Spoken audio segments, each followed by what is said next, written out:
Warm welcome for today's session. நம்ம nectar of instruction level 3 பார்த்துட்டு இருக்கோம். இதை புரிஞ்சுக்க வேண்டிய ஞானத்தை வேண்டி பகவான் கிருஷ்ணர்கிட்டயும் ஆச்சாரியார்கிட்டயும் நம்ம பிரார்த்தனை பண்ணிக்கலாம். ஓம் நமோ பகவதே வாசுதேவாய. ஓம் நமோ பகவதே வாசுதேவாய. ஓம் நமோ பகவதே வாசுதேவாய. ஓம் அஜ்ஞானதிமிரந்தஸ்ய ஞானாகர்ஷலாக்யா चक्षुरुन्मिलितं येन तस्मै श्रीगुरवे नमः। श्रीचैतन्यमनोभीष्टं स्थापितं येन भूतले स्वयं रूप कदा मह्यं ददाति स्वपदान्तिकं वन्देऽहं श्रीगुरो श्रीयुतपथकमलं श्रीगुरोन् वैष्णवांश्च श्रीरूपं साग्रजातं सककर्ण रघुनाथान्वितं तं सञ्जीवं सात्वैदं सावधूतं परिजनसहितं कृष्ण चैतन्य देवं श्री राधा कृष्ण पदान् सकगण ललिता श्री विशाखान्वितांश्च हे कृष्णा करुणा सिन्धो दीनबन्धो जगत्पते गोपेश गोपिका कान्त राधाकान्त नमोऽस्तुते तप्त काञ्चन गौराङ्गी राधे वृन्देवनेश्वरि वृषभानुसुते देवी प्रणमामि हरिप्रिये वाञ्छाकल्पतरुभ्यश्च कृपा सिन्धो भैव च पतितानां पावनेभ्यो वैष्णवेभ्यो नमो नमः। नमो ब्रह्मण्य देवाय गो ब्राह्मणेदाय च जगदिदाय कृष्णाय गोविन्दाय नमो नमः। नमो महावादन्याय कृष्ण प्रेम प्रदायते कृष्णाय कृष्ण चैतन्य नाम्ने गौरवत्वेष नमः। गुरवे गौरचन्द्राय राधिकाय तदालय कृष्णाय कृष्णभक्ताय तद्भक्ताय नमो नमः।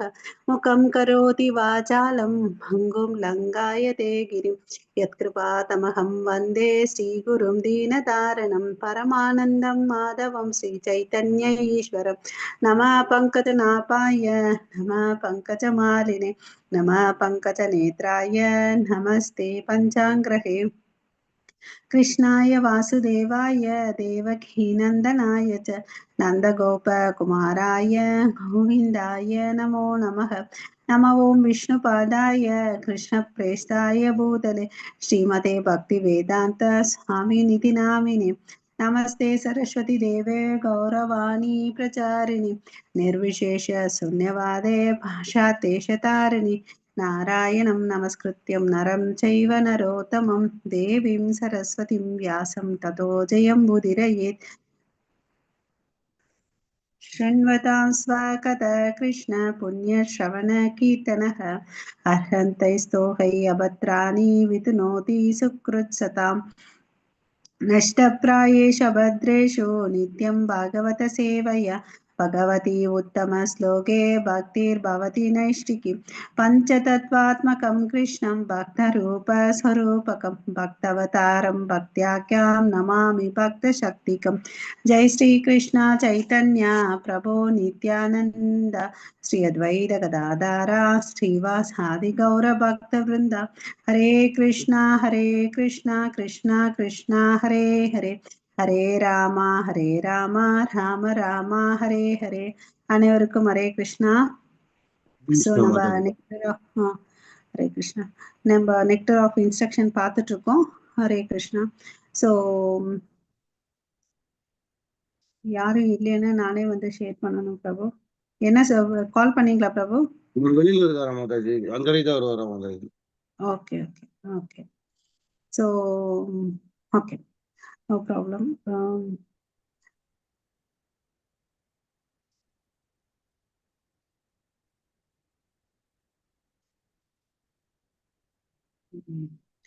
பிரபு நீங்க அந்த ஃபர்ஸ்ட் டெக்ஸ்ட் இருக்கு இல்லீங்களா பிரபாகரன் பிரபு, உங்ககிட்ட புக் இருக்கு இல்லையா, நீங்க அதை படிங்க பிரபு. எடுத்து நான் மீன்வைல் ஷேர் பண்றேன்.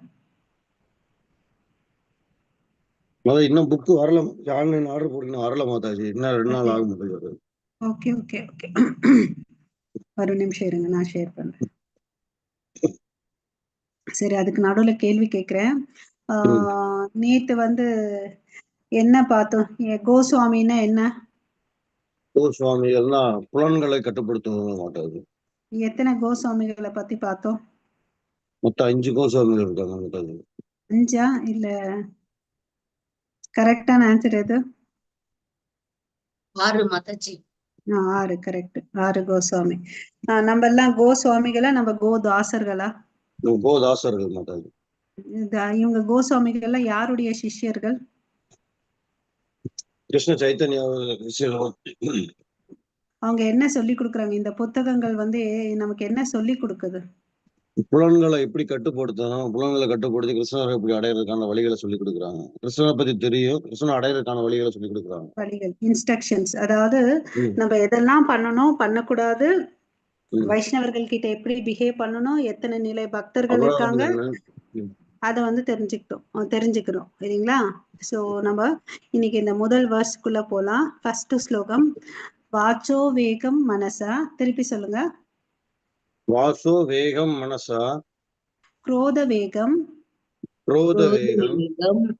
ஜிவ்வா வேகம். உதரோபஸ்த வேகம். ஏதான் வேகான் யோ. விஷஹேத தீர. சர்வாம் அபிமாம் பிரீதிவீம் சாஷி இஷ்யாத். மொழிபெயர்ப்பு ஒருத்தங்க படிங்க மாதாஜி, பிரபுஜிஸ். ஹரே கிருஷ்ணா. மாதாஜி பேச்சின் தூண்டுதல், மனதின் தூண்டுதல், கோபத்தின் தூண்டுதல் மற்றும் நாக்கு, வயிறு, பாலுறுப்பு ஆகியவற்றின் தூண்டுதல்களை சகித்துக் கொள்ளக்கூடிய நிதான புத்தியுடையவர் உலகம் முழுவதும் சீடர்களை ஏற்பதற்கு தகுதி வாய்ந்தவராவார். ஹரே கிருஷ்ண மாதாஜி. ஹரே கிருஷ்ண மாதாஜி. சோ யார் ஒருத்தர் இந்த உலகத்தை ஃபுல்லாத்தையும் எந்த இடத்துல வேணும்னா சீடரை கிரியேட் பண்ண, தனக்கு சீடர்களை பண்ணிக்க முடியும்னு பாத்தீங்கன்னா இந்த உந்துதலை பொறுத்துக்கணும். எத்தனை உந்துதல் சொல்லியிருக்காங்க? பேச்சின் உந்துதல், மனசின் தூண்டுதல், கோபத்தின் தூண்டுதல், நாக்கு, வயிறு, பாலுறுப்பு. சோ டோட்டலி எத்தனை தூண்டுதல்ல சொல்றாங்க? 6 விதமான தூண்டுதல் சொல்றாங்க. ஓகேங்களா? சோ ஒருத்த இந்த 6 விதமான தூண்டுதலுக்கு பந்தப்படாம வீழ்ச்சி அடையாம இருக்கானோ அவன் எந்த ஸ்தானத்துல இருப்பான்னு அர்த்தம் இதுக்கு சொல்லுங்க. நிதான புத்தி. அப்புறம் அந்த நிதான புத்தி இருக்கிறதுனால அவங்க எந்த நிலைக்கு இருக்கிறாங்க? குரு என்ற ஸ்தானத்துல இருக்காங்க. அதனால அவங்களால என்ன பண்ண முடியும்? சிஷ்யர்களை ஏத்துக்க முடியும். ஓகேங்களா? சும்மா ஏனோதானோ எல்லாம் இருக்குன்னா அவங்க குரு அல்ல. நினைச்சா பேசு. ஏன்னா இந்த உந்துதல் எல்லாம் ரொம்ப ரொம்ப நம்ம எல்லாம் பாத்தீங்கன்னா புலன்களை கட்டுப்படுத்துறது ரொம்ப கஷ்டம். எஸ்பெஷலி குறிப்பா பாத்தீங்கன்னா நாக்கையும் கோவத்தையும் கட்டுப்படுறது ரொம்ப ரொம்ப கஷ்டம். அப்புறம் இங்க பாத்தீங்கன்னா கடைசி 3 விஷயங்கள் சொல்லிருக்காங்க பாருங்க. நாக்கு, வயிறு, பால் உறுப்பு. இது 3ம் பாத்தீங்கன்னா ஒரே நேர்கோட்டுல இருக்கு. நம்ம உடம்புல அப்சர்வ் பண்ணி பார்த்தா எல்லாம் ஒரே நேர்கோட்டில் இருக்குது. இது 3த்தையும் நம்ம என்ன பண்ணணும்னா கண்ட்ரோல் பண்ணணும். ஏன் பார்த்தீங்கன்னா ஒரு உதாரணத்துக்கு என்ன சொல்லுவாங்கன்னு பார்த்தீங்கன்னா இந்த நாக்குக்கு எதுக்கு அடிமையாக இருக்குன்னு பார்த்தீங்கன்னா நல்ல சாப்பாடுன்னு சொல்லிட்டு ஆசையாக இருக்கும் அதுக்கு இல்லையா? பல வகையான சுவைகளை சுவைக்கணும்னு சொல்லிட்டு ஆசையாக இருக்கும். அதனால அது வயிறு நிறைய சாப்பிடணும்னு வேற ஆசைப்படும். ஆனால் நமக்கு தெரியும் அளவுக்கு மிஞ்சினால் அமிர்தமும் நஞ்சு இல்லையா? நிறைய சாப்பிட்ட உடலுக்கு கேடுன்றது தெரியும். பட் இருந்தாலும் ஒரு குடும்பத்துல ஒரு மனைவி பாத்தீங்கன்னா நல்லா சமைச்சு கொடுக்குறாங்க கணவனுக்கு. கணவன் கஷ்டப்பட்டு சம்பாதிச்சுட்டு வரான்னு சொல்லிட்டு அந்த பெண்மணி என்ன பண்றாங்கன்னா நாக்கு ருசியா கணவனுக்கு சமைச்சு போடுறான். அவன் என்ன பண்றான்? நல்லா சாப்பிட்டு வயிறு திருப்தியோட அவன் என்ன செய்வான்னு பாத்தீங்கன்னா அந்த திருப்தினால காம உணர்வுல ஈடுபடுவான். சோ இந்த 3 புலன்களும் பாத்தீங்கன்னா ஒன்றோட ஒன்று இணைஞ்சு செய்யுது. ஓகேங்களா? சோ அதனால இதை கண்ட்ரோல் பண்ணணும்ன்றத நம்ம இந்த இடத்துல தெரிஞ்சுக்கணும். ஓகேங்களா? ஹரே கிருஷ்ணா. வேற யாராவது ஒருத்தங்க படிங்க. இத ஒரு பேராகிராஃப் படிங்க. ஸ்ரீமத் பாகவதத்தில் பரிஷித் மகாராஜா சுகதேவ் கோஸ்வாமியிடம் பல்வேறு புத்திசாலித்தனமான வினாக்களை முன்வைத்தார். அந்த வினாக்களில் ஒன்று, மக்கள் தங்களது புலன்களை கட்டுப்படுத்த முடியாவிடில் அவர்கள் ஏன் பிரயாசித்தங்களை மேற்கொள்கின்றனர்? உதாரணமாக தன்னுடைய திருட்டு தொழிலுக்காக தான் கைது செய்யப்படலாம் என்பதை திருடன் ஒருவன் நன்கு அறிவான். காவலர்களால் கைது செய்யப்படும் திருடனை அவன் நேரிலும் பார்த்திருக்கலாம். இருந்தும் அவன் தொடர்ந்து திருடுகிறான். கேட்பதாலும் பார்ப்பதாலும் அனுபவம் பெறப்படுகிறது. புத்தியில் தாழ்ந்தவன் காண்பதன் மூலமாக அனுபவத்தை பெறுகிறான். புத்தியில் உயர்ந்தவன் கேட்பதன் மூலமாகவே அனுபவத்தை பெறுகிறான். திருடுதல் நல்லதல்ல என்பதை புத்திசாலி மனிதன் சட்ட புத்தகத்திலிருந்தும் சாஸ்திரத்திலிருந்தும் கேட்கின்றான். மேலும் கைது செய்யப்படும் திருடனுக்கு தண்டனை வழங்கப்படுகிறது என்பதையும் கேள்விப்பட்டு அவன் திருட்டிலிருந்து விலகிக் கொள்கிறான். புத்தியில் தாழ்ந்தவன் திருடுதல் நல்லதல்ல என்பதை கற்றுக்கொள்ள வேண்டுமெனில் அவன் முதலில் திருட்டிற்காக கைது செய்யப்பட்டு தண்டிக்கப்பட வேண்டும். ஆயினும் அயோக்கியனாக முட்டாளாக இருப்பவனுக்கு கேட்டலின் அனுபவம் பார்த்தலின் அனுபவம் மட்டுமின்றி தண்டனையின் அனுபவத்தை பெற்றால் கூட அவன் அப்போதும் தொடர்ந்து திருடுகிறான். அத்தகைய மனிதனை குற்றத்தை ஒப்புக்கொண்டு அரசாங்கத்திலும் தண்டனை பெற்றால் கூட சிறையிலிருந்து வெளியேறியவுடன் மீண்டும் திருடத் தொடங்குகிறான். சிறை தண்டனை ஒரு பிராயச்சித்தமாக கருதப்படும் எனில் அத்தகைய பிராயச்சித்தத்தினால் என்ன பயன்? இதற்காகவே பரிசித் மகாராஜா பின்வருமாறு விளவினார்.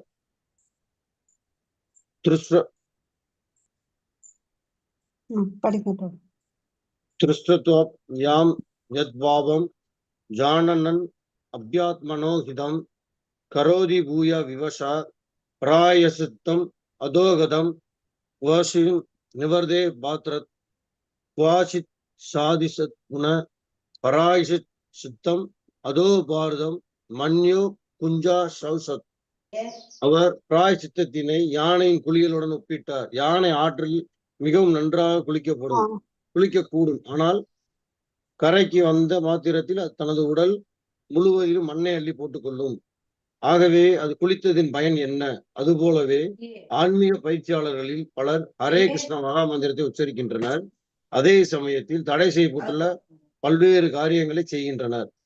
தங்களது நாம உச்சாரணம் அந்த குற்றங்களை முறித்துவிடும் என்று அவர்கள் நினைக்கின்றனர். பகவானது திருநாமத்தை உச்சரிக்கையில் இழைக்கப்படக்கூடிய 10 வகையான குற்றங்களில் இந்த குற்றம் நாம்தோ பவாத் யஷ்யா இ பாம்புதி ஹரே கிருஷ்ணா மகாமந்திர உச்சாரணத்தில் பலத்தின் பாவச் செயல்களை செய்தல் எனப்படுகிறது. அதுபோலவே கிறிஸ்தவர்களில் சிலர் தேவாலயத்திற்கு சென்று தங்களது பாவங்களை ஒப்புக்கொள்கின்றனர். பாதிரியார் முன்பாக பாவங்களை ஒப்புக்கொண்டு சில பிராயச்சித்தங்களை செய்வதன் மூலம் வாரந்தோறும் செய்யக்கூடிய பாவங்களின் விளைவுகளில் இருந்து விடுபடலாம் என்று அவர்கள் நினைக்கின்றனர். சனிக்கிழமை முடித்து ஞாயிற்றுக்கிழமை பிறந்தவுடன் அவர்கள் மீண்டும் தங்களது பாவ செயல்களை தொடங்குகின்றனர். அடுத்த சனிக்கிழமை மீண்டும் மன்னிப்பு கிடைக்கும் என்று எதிர்பார்க்கின்றனர். இந்த வகையான பிராயச்சித்தத்திற்கு அன்றைய காலத்தில் மிகச் சிறந்த புத்திசாலியாக திகழ்ந்த மாமன்னர் பரிசித் கண்டனம் தெரிவிக்கின்றார். மாமன்னர் பரிசித்தை போன்ற பொருத்தமானவருமான சுகதேவ் கோஸ்வாமி மாதாஜி வீட்ல சவுண்ட் வருது, மியூட் பண்ணுங்க அவங்கள. சுகதேவ் கோஸ்வாமி மன்னருக்கு பதிலளித்து பிராயச்சித்தம் பற்றிய அவரது கூற்று சரியானது என்பதை உறுதிப்படுத்துகிறார். ஒரு பாவச் செயலை மற்றொரு புண்ணிய செயலினால் முறியடிக்க இயலாது. ஆகவே நம்மில் மறைந்திருக்கும் கிருஷ்ண உணர்வை எழுப்புவதே உண்மையான பிராயச்சித்தமாகும். ஹரே கிருஷ்ணா. சோ நம்ம இந்த பத்தில பாத்தீங்கன்னா 3 விஷயங்கள் பத்தி பாக்குறோம். ஒண்ணு பிராச்சித்தம், இன்னொன்னு யானை, இன்னொன்னு வந்து திருடன், இல்லையா? சோ இங்க வந்து பாத்தீங்கன்னா பரிஷித் மகாராஜா வந்து பாத்தீங்கன்னா தன் 6வது கேண்டோல வந்து எதை பத்தி பேசுறாருன்னு பாத்தீங்கன்னா நமக்கு எல்லாம் தெரிஞ்ச ஸ்டோரி தான், அஜாமிலன் ஸ்டோரி, இல்லையா? அஜாமிலன் என்ன பண்ணாரு? தவறுகள் பண்ணாரு, இல்லையா? தவறுகள் பண்ணாரு. மரண சமயத்துல வந்து பாத்தீங்கன்னா நாராயணான்னு சொல்லிட்டு கடவுளை கூப்பிடல, பயத்தால தன்னுடைய மகனை கூப்பிட்டார், இல்லையா? அதனால கடவுளை என்ன பண்ணாரு? தன்னைதான் கூப்பிடுறாருன்னு நினைச்சுக்கிட்டார், இல்லையா? சோ அவர் தவறு பண்ணாருன்றதுனால அவருக்கு தண்டனை இல்லாம இருந்துச்சுன்னா இந்த பாயிண்ட் நம்ம எல்லாம் மியூட் பண்ணிக்கோங்க. பிரபு அதை கொஞ்சம் பாத்துக்கோங்க. ஹரே கிருஷ்ணா. ஏதோ சவுண்ட் வருது பாருங்க பிரபு, மியூட் பண்ணுங்க எல்லாரையும். ஹரே கிருஷ்ணா. சோ தப்பு பண்றவங்க எல்லாருக்கும் தண்டனை உண்டுன்றதை தெரிஞ்சுக்கணும். யார் என்ன தப்பு பண்ணாலும் பிராயச்சித்தம் வந்து பண்ணா சரியாயிடும்ன்றது வந்து கணக்கே இல்லை. ஓகேங்களா? சில விஷயத்துக்கு வந்து சாஸ்திரங்களை சொல்லியிருக்காங்க, இதை பண்ணா இந்த பிராயச்சித்தம் பண்ணலான்னு சொல்லிட்டு. ஆனா எல்லா விஷயத்துக்கும் இல்லைன்றதை தெரிஞ்சுக்கணும். ஓகேங்களா? அது மாதிரிதான் வந்து பாத்தீங்கன்னா அஜாமிலன் வந்து தவறு பண்ணாரு. அதுக்கோசம் அவர் என்ன பண்ணார்? பிராயச்சித்தமா அங்க ரிஷிகேஷத்துல போயிட்டு தவம் பண்ணார் 12 வருஷம். அதுக்கு பிறகுதான் வந்து பாத்தீங்கன்னா தகுதி பெற்ற பிறகுதான் வந்து கடவுளுடைய திருநாட்டிற்கு போய் சேர்ந்தார். ஓகே. சோ ஒரு உதாரணத்துக்கு வந்து இங்க பிரபுபாதை என்ன சொல்றாருன்னு பாத்தீங்கன்னா திருடனை பத்தி சொல்றார். ஒரு திருடன் இருக்கான்னா அவனுக்கு தெரியும் நான் திருடுறது தப்பு, திருடினா என்ன போலீஸ் பிடிப்பாங்க, தண்டனை கொடுப்பாங்கன்றது தெரியும், இல்லையா? அவன் தெரிஞ்சிருந்தும் என்ன பண்ணுவான், அந்த திருட்டு செயலை வந்து விடவே மாட்டான். ஓகேங்களா? அவன் தொடர்ந்து என்ன பண்ணிட்டு இருப்பான், திருடிட்டே தான் இருப்பான். ஸோ அவனுக்கு வந்து பார்த்தீங்கன்னா சிலதெல்லாம் விஷயங்களை பார்க்கறதுனால, இப்போ நியூஸ் பேப்பர்ல நியூஸ்ல வர்றதுனாலயும் அவன் தெரிஞ்சு ஓகே நான் பண்ணக்கூடாதுன்னு அப்படின்னு பண்ணக்கூடாது அப்படின்னு தெரிஞ்சு இருந்தான்னு வச்சுக்கோங்க, அவன் புத்திசாலி இல்லையா? அப்ப இல்லப்பா அவன் வந்து இதெல்லாம் கேட்டு வந்து திருந்தல, ஃபர்ஸ்ட் டைம் பண்ணான் திருந்தலன்னு அப்படின்னு பட்டான்னு வச்சுக்கோங்களேன், அதுக்கு பிறகு தனக்கே வந்து அந்த பண்ண திருடனுக்கே என்ன ஆகும், தண்டனை கொடுப்பாங்க. அனுபவிச்ச பிறகாவது திருந்துறானான்னு பார்த்தேன், அவன் அப்பயும் திருந்த மாட்டான். அவன் எந்த கேட்டகரியில வருவான், புத்திசாலி முட்டாள் என்ற கேட்டகரியில வருவான். ஸோ இந்த 3 வகைகள் இருக்காங்க திருடர் நிலையில வந்து பார்த்தீங்கன்னா, புத்திசாலி, அனுபவசாலி, அப்புறம் முட்டாள்.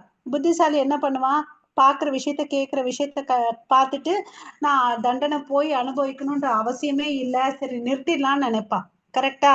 அனுபவிப்பான் என்ன பண்ணுவான், போய் சிறைச்சாலைக்கு போயிட்டு தண்டனை அனுபவிச்சுட்டு ஒரு பெனால்ட்டி கட்டிட்டு வந்து அவன் திருந்துவான். இதெல்லாம் பார்த்து கேட்டு அனுபவிச்சு திருந்தாதவன் யாரு சொல்லுங்க? ஹரே கிருஷ்ணா.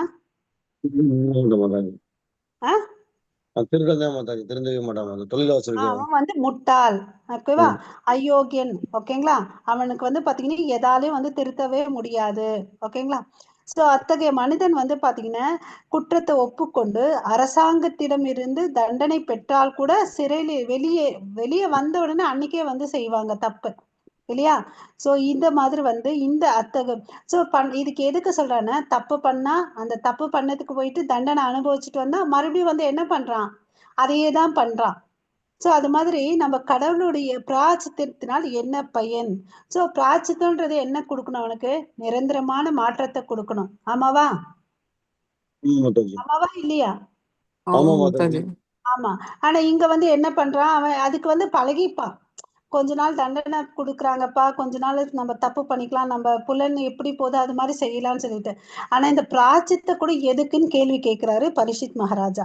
ஓகேவா? ஏன் இந்த பிராச்சித்தம், ஒருத்தனை திருத்த முடியாத விஷயத்துக்கு வந்து இது எதுக்குன்னு அப்படின்றாங்க. அதுக்கு இன்னொரு உதாரணம் கொடுக்குறாரு நம்மளுடைய பிரபுபாதா. அதாவது யானை வந்து என்ன பண்ணும்னு பாத்தீங்கன்னா, நல்லா போயிட்டு நல்லா குளிச்சுட்டு வரும். குளிச்சுட்டு வந்த உடனே கரைக்கு வந்த உடனே என்ன பண்ணும், மண்ணை தூக்கி தன் மேல போட்டுக்கும். அதை அப்சர்வ் பண்ணிருக்கீங்களா? அப்ப எதுனா பிரயோஜனம் இருக்கா அதுக்கு, சொல்லுங்க? இல்ல மாதாஜி, இல்ல மாதாஜி. இல்ல இல்லையா? சோ அது மாதிரிதான் இந்த ஆன்மீக பயிற்சியில் இருக்கக்கூடியவங்க எல்லாரும் என்ன பண்ணிட்டு இருக்காங்க, ஹரே கிருஷ்ண மகா மந்திரத்தை வந்து சொல்லிட்டே இருக்காங்க. அதே சமயத்துல தடை செய்யப்பட்ட காரியங்களையும் செஞ்சுட்டு இருக்காங்க. அது என்னப்பா தடை செய்யப்பட்ட காரியங்கள், நமக்கு என்ன ரூல்ஸ் அண்ட் ரெகுலேஷன் பிரபுபாதா சொல்லியிருக்காரு, யாராவது சொல்ல முடியுமா? ஹரே கிருஷ்ணா. புலால் உண்ணக்கூடாது, நோ ம். கேம்லிங், ம். சூதாடக்கூடாது, ம். கெட்ட சகவாசங்கள் இருக்கக்கூடாது மாதாஜி. ஓகே சூப்பர் பிரபு. ஹரே கிருஷ்ணா. அதாவது அதான் நோ சொன்னது. மீட் ஈட்டிங், அதாவது மாம்சாகாரம் சாப்பிடக்கூடாது, நோ கேம்பிளிங் சூதாடக்கூடாது, நோ இன்டாக்சிகேஷன் மது அருந்தக்கூடாது. இங்க பட் இன்டாக்சிகேஷன்னா மது மாத்திரம் இல்லைங்க. இங்க பிரபுபாத என்ன சொல்றாருன்னா, நம்ம டீ காஃபில நம்ம தமிழ்நாடுலலாம் பார்த்தீங்கன்னா 4 மணிக்கெல்லாம் டீ கடை திறந்துடுவாங்க இல்லையா? ஆக்சுவலி பார்த்தீங்கன்னா நம்மளுடைய கலாச்சாரமே இல்லை. இது வந்து பார்த்தீங்கன்னா ஃபாரின் கண்ட்ரில இருந்து வந்தது தான் அந்த டீ ப்ராடக்ட்டுக்குள்ள ஆரம்பத்துல. அவன் எதுக்கு அதை எடுத்துட்டு வந்தான்னு வச்சுக்கோங்களேன், அதை குடிச்சா அவனுக்கு வந்து ஆக்டிவா இருப்பான், சாப்பிடுற டைம் எல்லாம் குறையும். ஸோ ப்ரொடக்ஷன் லெவலை இன்க்ரீஸ் பண்ணணும்னு சொல்லிட்டு இந்த டீ கான்செப்ட் அவன் எடுத்துட்டு வந்தான். அது தெரியாத நம்ம ஜனங்க என்ன பண்றாங்க, டீக்கு அடிக்ட் ஆயிட்டாங்க. டீ காஃபி எல்லாம் வந்து போதைப் பொருள்னு சொல்லிட்டு பிரபுபாதா சொல்றாரு. கஞ்சா, விஸ்கி, பிராந்தி அதெல்லாம் வந்து போதைப் பொருட்கள், அதை வந்து நம்ம ஏத்துக்க கூடாது. அப்புறம் வந்து தேவையில்லாத உறவு, அதாவது தன்னுடைய மனைவியை தவிர வேற யாரும், அதாவது அங்கீகரிக்கப்பட்ட கல்யாணம் மூலமா தான் வந்து உறவுகள் வச்சிருக்கணும், மித்ததெல்லாம் தவிர்க்கணும்னு அப்படின்னு சொல்றாங்க இல்லையா? ஸோ இந்த தவறுகளை வந்து நம்ம செய்யக்கூடாது. ஓகேவா? தடை செய்யப்பட்டுள்ள பல்வேறு காரியங்களை செய்கின்றனர். இது வந்து பாத்தீங்கன்னா நம்ம யானை வந்து எப்படி குளிச்சுட்டு வந்து மண்ணை வாரி போட்டுக்குது. சார் காலையில இருந்து ராமா ராமா ஹரே கிருஷ்ணான்னு சொல்லிட்டு அதுக்கு பிறகு போயிட்டு நம்ம ஊர்ல இருக்கக்கூடிய தவறான செயல்களை செய்யக்கூடாதுன்னு சொல்றாங்க நமக்கு. ஓகேங்களா? திருடன் வந்து பாத்தீங்கன்னா 3 நிலை, அறிவு, அனுபவம், முட்டாள். அது மாதிரி நம்ம முட்டாளா இருக்கக்கூடாது. என்ன மாதிரி இருக்கணும், புத்திசாலியா இருக்கணும்ன்றதை நம்ம இங்க எடுத்துக்கணும், டேக் ஹோம் மெசேஜா. ஓகேவா? சோ சில பேர் என்ன பண்ணுவாங்கன்னா, பகவானுடைய நாமத்தை சொன்னேன்னு வச்சுக்கோங்க, என் பாவெல்லாம் போயிடும், நான் பண்ண தவறெல்லாம் சரியாயிடும் சொல்லிட்டு கடவுளுடைய நாமத்தின் பலத்துல வந்து சில பேர் தவறு செய்வாங்க. அது செய்யற அது வந்து பாவம் அப்படின்னு சொல்றாங்க. இது நம்ம வந்து 10 அஃபென்சஸ் நம்ம படிக்கிறோம் இல்லைங்களா, அதுல ஒரு அஃபென்ஸ் தான் இது. ஓகே, நாம்னோ பலாத் எஸ்யஹி பாப புத்திஹி புத்திஹி. ஓகேவா? சோ ஹரே கிருஷ்ணா மந்திரத்துக்கு வந்து அவ்வளவு வலிமை இருக்கு இல்லையா, அவர் பேரை சொல்லி நான் தப்பு பண்ணிக்கிறேன், அதுக்கு பிறகு நான் வந்து மறுபடியும் கூடுதலா 2 மாலை ஜபம் பண்ணிடுறேன்னு சொல்லிட்டு சில பேர் நினைப்பாங்க. ஓகேவா? அது மாதிரி பண்ணக்கூடாது. ஓகேவா? அதுக்கு வந்து பாத்தீங்கன்னா நம்ம மூவில எல்லாம் பார்த்திருப்போம். இந்த கிறிஸ்துவர்கள்லாம் வந்து பாத்தீங்கன்னா தேவாலயத்துக்கு போயிட்டு, அதுவும் குறிப்பா சனிக்கிழமை ஞாயிற்றுக்கிழமை போயிட்டு அங்க பாவ மன்னிப்புன்னு சொல்லிட்டு ஒரு இந்த அங்க இருக்கக்கூடிய ஆச்சாரியார் இருப்பாரு, யார் அவரு, பிரீஸ்ட்ன்னு சொல்லுவோம் இல்லைங்களா, பாதிரியாரு. அவர்கிட்ட போயிட்டு ஒரு விண்டோ மாதிரி இருக்கும், பாதிரியார் ஒரு ரூம்ல இருப்பாங்க, இவங்க வந்து ஒரு ஜன்னல் வழியா வந்து சொல்லுவாங்க, நான் இதெல்லாம் பண்ணேன், என்ன நான் பண்ண தவறுகள்லாம் மன்னிச்சிருங்கன்னு சொல்லிட்டு ஞாயிற்றுக்கிழமை போயிட்டு பாவ மன்னிப்பு கேட்டுக்கிறது. அதுக்கடுத்து திங்கட்கிழமை வந்து என்ன பண்றது, ஃப்ரெஷ்ஷா பாவம் பண்ணிக்கிறது, தான் மனசு போல பண்ணிட்டே இருக்குது. திங்கட்கிழமை இருந்து சனிக்கிழமை வரையும் அதையே பண்றது. ஞாயிற்றுக்கிழமை போயிட்டு என்ன பண்றது, பாவ மன்னிப்பு பாதிரியார் கிட்ட போயிட்டு கேட்கறது. சோ இத வந்து பண்ணக்கூடாதுன்னு அப்படின்னு சொல்லிட்டு சொல்றாங்க. ஓகேவா? இதனால என்ன பலன் இருக்கு இல்லையா?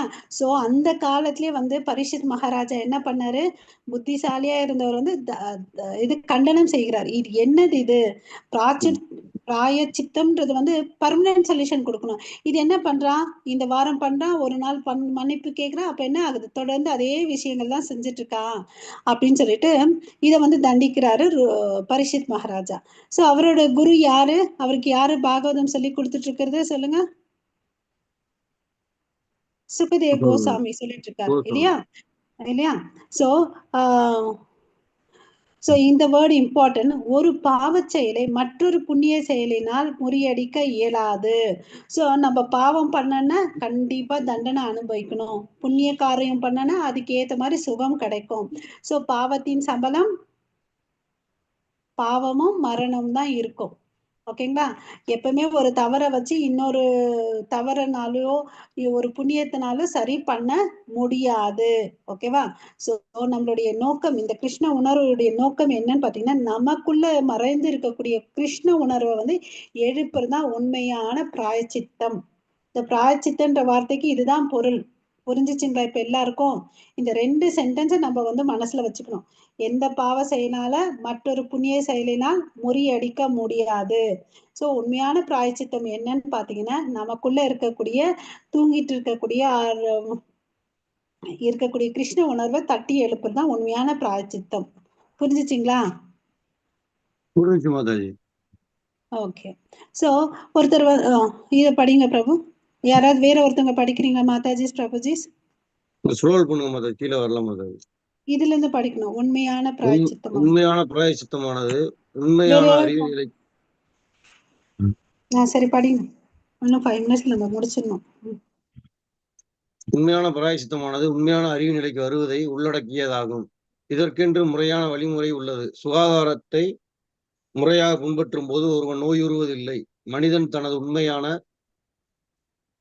அறிவை புதுப்பிப்பதற்கு சில குறிப்பிட்ட கொள்கைகளுக்கு ஏற்ப பயிற்றுவிக்கப்பட வேண்டும். அத்தகைய முறையான வாழ்க்கை தபஸ்ய எனப்படுகிறது. தவத்தை பயில்வதால் பிரம்மச்சரியத்தை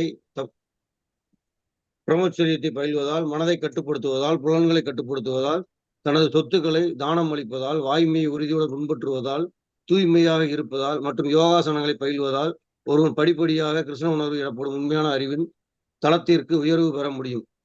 அவ்வாறு இருக்க தூய பக்தர் ஒருவரின் தொடர்பை பெருமளவிற்கு ஒருவன் அதிர்ஷ்டசாலியாக இருந்தால் அவனால் மனதை கட்டுப்படுத்துவதற்கான அஷ்டாங்க யோக வழிமுறையின் எல்லா பயிற்சிகளையும் கிருஷ்ண உணர்வின் நியமங்களை பின்பற்றுவதன் மூலமாகவே எளிதில் கடந்துவிட இயலும். தகாத பாலுறவு, அசைவ உணவு, போதைப் பொருட்கள், சூதாட்டம் ஆகியவற்றை தவிர்த்து உண்மையான ஆன்மீக குருவின் வழிகாட்டுதலின் கீழ் முழுமுதல் கடவுளின் தொண்டில் ஈடுபடுவதே கிருஷ்ண உணர்வு ஆகும். இந்த எளிய வழிமுறையே ஸ்ரீல ரூப கோஸ்வாமியால் பரிந்துரைக்கப்படுகிறது. ஹரே கிருஷ்ணா. சோ இங்க என்ன சொல்லியிருக்காருன்னு பாத்தீங்கன்னா, இந்த இடத்துல வந்து தபஸ்யன்ற வார்த்தையை நம்ம ஞாபகம் வச்சுக்கணும். ஓகேவா? ஒருத்தன் வந்து பாத்தீங்கன்னா அதாவது சுத்த பத்தத்தோட வாழ்ந்துட்டு வந்தா அவனுக்கு வந்து நோய் வரக்கூடிய வாய்ப்புகள் எவ்வளவு இருக்கும்? கம்மி மாதாஜி. கம்மி இல்லையா? ம். சோ நம்ம உடம்புக்கு அளவுக்கு நம்ம உடம்பு ஆரோக்கியமா இருக்கணும்னா நம்ம என்ன பண்ணணும்? ஆரோக்கியமான சாப்பாடு சாப்பிடணும். டெய்லி குளிக்கணும், பல் விளக்கணும், ட்ரெஸ் எல்லாம் வந்து துவச்சி போட்டுக்கணும் இல்லையா? நம்ம ஔவையார் என்ன சொல்லியிருக்காங்க? கூடானாலும் குளித்து குடின்னு அப்படின்னு சொன்னாங்க. கந்தையானாலும் கசக்கி கட்டுன்னு சொல்லிட்டு. சோ யார் வந்து சுத்த பத்தமா இருக்கணும், ஆரோக்கியம் வந்து அவனுக்கு நல்லா இருக்கும்னு சொல்லிட்டு, இது பொதுவான வார்த்தை இல்லையா? சோ அது மாதிரி நம்ம என்ன பண்ணணும்னு சொல்லிட்டு இங்க பிரபுபாதா என்ன சொல்றாருன்னா, தபஸ்யானா நமக்கு எல்லா வசதிகள் இருக்கு. இப்ப நம்ம நினைச்ச எல்லாரும் வந்து என்ன பண்ணிருக்கலாம்? தூங்கி இருக்கலாம். ஆமாவா இல்லையா? மாதாஜி. ஆமாவா? எல்லாரும் பேசலாமே. ஆமா ஒரு மாதாஜி. இல்லையா? ஆனா இருந்தாலும் நம்ம என்ன பண்ணோம்? பரவாயில்ல, நம்ம கிருஷ்ணருடைய விஷயங்களை தெரிஞ்சுக்கணும், நம்ம பக்தி இதுவரையும் பகவத்கீதை படிச்சு என்னன்னு தெரிஞ்சுக்கிட்டோம். அந்த பக்தியோட ப்ராசஸ்ல என்னென்ன கட்டளைகள் நம்ம ஆச்சாரியர்கள் கொடுத்துருக்காங்க அதை தெரிஞ்சுக்கணும்னு ஒரு ஆர்வம் இருந்துச்சு பாருங்க. நம்ம இந்த டைம்ல எழுந்து எல்லாம் கனெக்டா இருக்கும் இல்லையா? நம்ம உடல் அசௌகரியங்கள், மனசோர்வுகளை சைட்ல வச்சுட்டு நம்ம சேர்ந்தோம் பாருங்க, அது வந்து ஒரு தபஸ்யா. அதே மாதிரி ஏகாதசி அன்னைக்கு என்ன சொல்றாங்க? தானியங்களை சாப்பிடாதீங்க, சில உணவுகளை சாப்பிடுங்க, நாம ஜபம் கூடுதலா பண்ணுங்கன்னு அப்படின்னு சொல்றாங்க பாருங்க. அப்ப என்ன பண்றோம்? நம்ம வீட்டுல அன்னைக்கு அரிசி பருப்பு இல்லைன்னு இல்ல, இருக்குது. இருந்தாலும் நம்ம என்ன பண்றோம்? அதெல்லாம் தவிர்த்துட்டு சாஸ்திரங்களை என்ன சொல்லிருக்கோ அந்த விதிகளை ஃபாலோ பண்ணி நம்ம பண்றோம். அதுதான் வந்து தபஸ்யா. சோ நமக்கு வந்து பாத்தீங்கன்னா உடல் அளவு, மனசளவு, வாக்களவுல வந்து தபஸ்யா வேணும். ஓகேங்களா? சோ தவத்தை பயில்வதால் பிரம்மச்சரியம் பாத்தீங்கன்னா நம்ம என்னென்ன கடைபிடிக்கணும்னா பிரம்மச்சரியத்தை கடைபிடிக்கணும். கல்யாணம் பண்றதுக்கு முன்னாடி, அதாவது நம்ம வனப்பிரஸ்தாவம் நம்ம பகவத்கீதையில படிச்சிருப்போம் இல்லையா? முதல் 25 வயசு வரையும் ஒருத்தன் வந்து பிரம்மச்சரியானா இருக்கணும். அதுக்கு அடுத்தது வந்து பாத்தீங்கன்னா திருமணம் வந்து பண்ணிக்கணும். அப்போ திருமணத்துடைய கொள்கை என்னன்னு பாத்தீங்கன்னா, ரெகுலேட்டட் செக்சுவல் லைஃப், கிருஷ்ண உணர்வோட ஒரு குழந்தை ஈண்டெடுத்து இந்த சமுதாயத்துக்கு கொடுக்கணும் இல்லையா? சோ ஏதோ ஒரு என்ஜாய்மெண்ட்ன்றதுக்கோசம் கல்யாணம் இல்லைன்றதை அவன் புரிஞ்சுக்கணும். அதுதான் வந்து மனதை கட்டுப்படுத்துதல், புலன்களை கட்டுப்படுத்துதல். பாத்தீங்கன்னா நம்ம புலன், இப்ப நம்ம கையில மொபைல் இருக்கு, நம்ம என்னன்னாலும் பார்க்கலாம், எதனாலும் செய்யலாம். யாராவது நம்மள கேட்க போறாங்கன்னா கண்டிப்பா இல்ல. பட் இருந்தாலும் எனக்கு இதெல்லாம் கிருஷ்ண பக்திக்கு வந்து சாதகமா இருக்கா இல்லையான்றத நம்ம பார்த்துட்டு நம்ம என்ன பண்ணணும்? புலன்களை கையாளணும். தனது சொத்துக்களை தானம் அப்புறம் நம்ம என்ன சம்பாதிச்சாலும் ஒரு பங்கு வந்து யாருக்கு கொடுக்கணும்னு பாத்தீங்கன்னா பிராமணர்களுக்கும் வந்து தானம் கொடுக்கணும். பசுக்களை வந்து பார்த்துக்கணும். நம்மளுடைய கடமை அது. கிருஷ்ணரே சொல்லியிருக்காரு இல்லையா? பிராமணர்களுக்கும் பசுக்களும் வந்து அவர் வந்து நம்ம அந்த ஸ்லோகத்திலேயே வருது இல்லையா? நமோ பிரம்மண்ய தேவாய கோ பிராமண இதாயச்சன் அப்படின்னு சொல்லிட்டு, ஜெகதிதாய கிருஷ்ணாய கோவிந்தாய நமகன் அப்படின்னு சொல்லிட்டு அந்த ரட்சகர்களுக்கு எல்லாம் நம்ம ஹெல்ப் பண்ணணும். அப்புறம் நம்ம டெம்பிள் வந்து பாத்தீங்கன்னா நம்ம கிட்ட எந்த ஒரு எதிர்பார்ப்பும் இல்லாம இந்த ஒரு வசதி செஞ்சிருக்கு இல்லையா? அந்த டெம்பிளுக்கு நம்ம வந்து சரியான ஏகாதசி நாள்ல வந்து பாத்தீங்கன்னா ஒரு டொனேஷன் அனுப்பணும் இல்லையா? அது நம்மளுடைய சக்திக்கு ஏத்த மாதிரி கம்பல்சரி இல்ல, அது பண்ண வந்து உயர்ந்தது, சாஸ்திரத்துல சொல்லி இருக்கு. இதெல்லாம் ஏன் பண்ணணும்னா, நம்ம காசை வேற ஒருத்தன் கொடுக்கும்போது நமக்கு வந்து நமக்குள்ள 10 கேள்வி வரும். நான் ஏன் கொடுக்கணும், எனக்கு என்ன லாபம், அப்படிலாம் நம்ம கேள்வி கேட்போம் இல்லையா? ஆனா அந்த கொடுக்கக்கூடிய மனப்பான்மையும் வருது இல்லையா? அது வந்து உயர்ந்தது. அப்புறம் அது கொடுக்கறதுனால நம்ம சிலக்கூடிய கர்மங்கள் வந்து படிப்படியா குறையும். கடவுள் வந்து பார்ப்பார், சந்தோஷம் அடைவார். நம்ம சம்பாதிச்சது எல்லாமே அவருடைய கருணையினால்தான். எப்படி அப்பா வந்து சின்ன பையனுக்கு காசு கொடுப்பாங்க, அந்த சின்ன பையன் சேர்த்து வச்சு ஒரு கிஃப்ட் அப்பா கொடுத்தா அந்த அப்பா எவ்வளவு அளவுக்கு சந்தோஷப்படுவாங்க. அது மாதிரிதான். ஓகேங்களா? ஹரே கிருஷ்ணா. சோ இதெல்லாம் பண்ண பண்ண உயர்ந்த தளத்திற்கு அவன் போறான் அப்படின்னு சொல்லிட்டு சொல்றாங்க. ஓகேவா? சோ அதுவும் அதே மாதிரி இருக்கும்போது ஒரு தூய பக்தருடைய சகவாசம் அவனுக்கு கிடைச்சிச்சுன்னு வச்சுக்கோங்களேன், அவன் வந்து அவன மாதிரி ஒரு பெரிய அதிர்ஷ்டசாலி யாருமே இல்ல. சோ கிருஷ்ணர் உணர்வுல வந்து அவன் சீக்கிரமா முன்னேறுவான். சோ அதனால பக்தர்களுடைய சாது சங்கம் வந்து ரொம்ப ரொம்ப இம்பார்ட்டன்ட். மித்த அந்த 4 ரூல்ஸ் அண்ட் ரெகுலேஷன் நம்ம முன்னே படிச்சுட்டோம். சோ ஆன்மீக குருவின் வழிகாட்டுதல் படிதான் நம்ம வந்து என்ன பண்ணணும்? கிருஷ்ண உணர்வுல இருக்கணும். அப்பதான் வந்து கிருஷ்ண உணர்வுல நம்ம வந்து மேல முன்னேற முடியும். ஓகேங்களா? சோ இதுதான் வந்து ரூப கோசாமி நமக்கு சொல்லியிருக்காரு. சோ அதுக்கு அடுத்தது நம்ம நாளைக்கு பார்க்கலாம். சரிங்களா? ஹரே கிருஷ்ணா. ஸோ இங்க நம்ம நிறுத்திக்கலாம். ஏன்னா நம்ம 5:40க்கு நம்ம கேட்டிருந்தோம். ஹரே கிருஷ்ணா. இந்த விஷயங்கள் நிறைய விஷயங்கள் இருக்கு, நம்ம தெரிஞ்சுக்கலாம். சரிங்களா? ஹரே கிருஷ்ணா. வந்ததுக்கு உங்களுக்கு அனைவருக்கும் மிக்க நன்றி. ஓகே, ஹரே கிருஷ்ணா. वाञ्छा कल्पतरुभ्यश्च कृपा सिन्धुभयेव च पतितानां पावनेभ्यो वैष्णवेभ्यो नमो नमः। अनंतकोटि वैष्णव वृंद की जय नामाचार्य हरिदास ठाकुर की जय जगत गुरु श्रील प्रभुपाद की जय नेक्टर ऑफ इंस्ट्रक्शन बुक की जय all glories to assembled devotees. Hare Hare Krishna. Krishna All glories to Guru and Gaura. Patita Hare Pavana Srila Prabhupada की